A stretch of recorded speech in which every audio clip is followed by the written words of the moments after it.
Bir müddət əvvəl ev dustaqlığına buraxılan müğənni Rəqsanə İsmailova təsir dairəsi verilişində qonaq olub. İfaçı studiyaya daxil olduqdan sonra gözyaşlarına hakim ola bilməyib.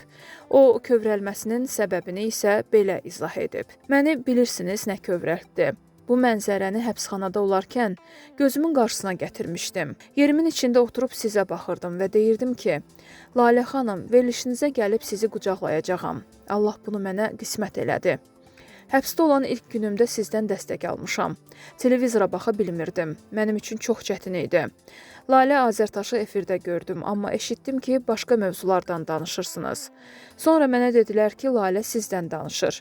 Televizora kökləndim və gördüm, deyirsiniz ki, Rəqsanəni 4 övlad gözləyir. Ədalətli bir qərar çıxacaq və övladlarının yanına qayıdacaq. Uzandım yerimə və bu anı xəyal etdim. Özümdə dedim ki, Lalə xanım, sizinlə gəlib verilişdə görüşəcəyəm. Həqiqətən də Allah bunu mənə nəsib etdi. Həbsdə olanda hər gün səcdədə olmuşam. Günlərlə Allahımla danışmışam. Yemək-içməkdən, insanların arasında olmaqdan bəlkə də elə bir məqam olub ki, Allahımı unutmuşam və Allah həbsi yaşatdı ki, məni unutma.